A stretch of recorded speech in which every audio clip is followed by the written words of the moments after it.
President Donald Trump misleadingly inflated the benefits of the tax overhaul when he claimed it provides $3.2 trillion in tax cuts for American families. It actually totals about $1.5 trillion in tax cuts for all taxpayers, including corporations. Trump shows only one side of the tax ledger. He counts tax changes that cut taxes and ignores those that will increase taxes. For example, doubling the standard deduction results in $720 billion less in tax revenues over 10 years, but repealing personal exemptions increases tax revenues by more than $1.2 trillion. Trump's one-sided description of the tax benefits of the bill came in remarks at the White House as Republican lawmakers celebrated passage of the tax bill, which he signed. Dec. 22. Trump, Dec. 20 records all over the place, and that will continue and then some because of what we did, but $3.2 trillion, just think of it, in tax cuts for American families, including doubling the standard deduction and doubling the child tax credit. That statistic was echoed in a White House fact sheet on the tax bill released the same day. White House fact sheet, Dec.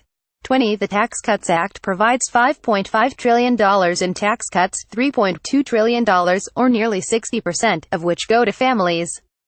It was also parroted in a tweet from Ivanka Trump, the president's daughter. Today marks a great win for all Americans.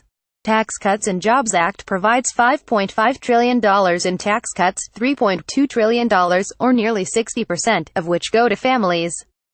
Tax reform at House GOP at Senate AGIP, Ivanka Trump at Ivanka Trump, December 20, 2017. It's true that changes in the new law that would cut taxes, for individual, business and international taxes, comes to about $5.5 trillion, according to the Joint Committee on Taxation. But when all of the provisions are considered, including those that would raise tax revenue, the government's nonpartisan Joint Committee on Taxation estimates the tax law will result in $1.456 trillion less paid in individual, business and international taxes to the U.S. government over the next 10 years. That's why major media outlets typically refer to it as a $1.5 trillion tax bill. The president cited a subset of that $5.5 trillion, the amount that he said would go to American families. To get to the $3.2 trillion figure, the White House tallied the provisions in the tax plan that would reduce tax revenues paid by families to the government, but similarly ignored provisions that would increase them. That includes $1.2 trillion in cuts through changes to the tax brackets.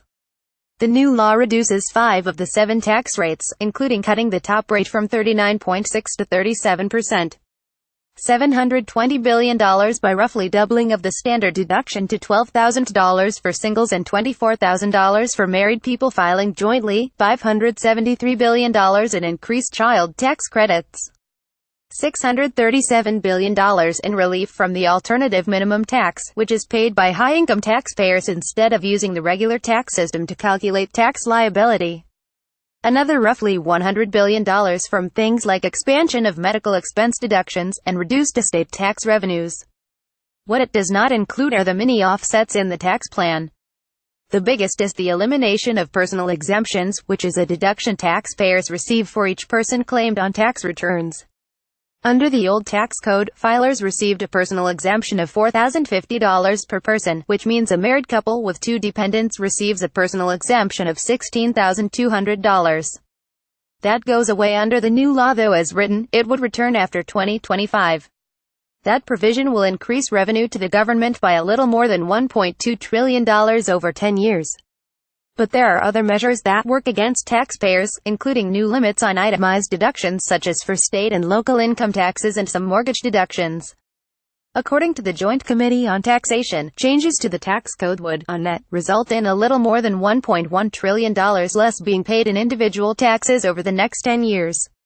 We can't say exactly how much of that goes to families, since some business owners, such as partners and limited liability corporations, pay taxes through personal income taxes. More importantly, it is misleading to refer to the cuts without including the increases. It would be similarly misleading, and absurd, for opponents of the tax plan to refer only to the tax increases.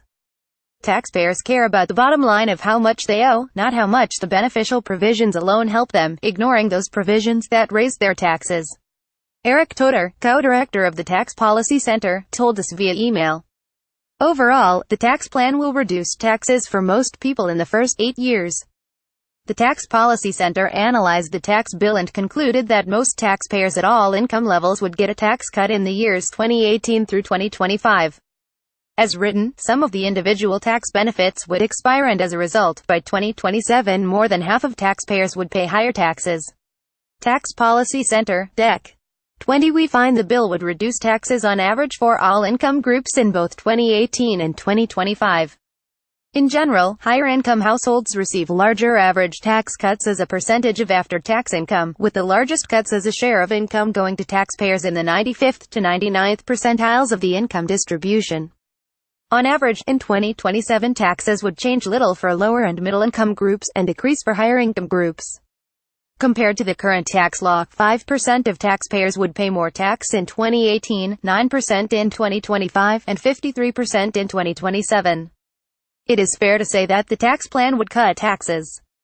But reporting only one half of the ledger, just the benefits and not the offsets, is misleading, and inflates the overall impact of the tax changes. The Joint Committee on Taxation says it would cut taxes by nearly $1.5 trillion over 10 years. That's the unspun figure.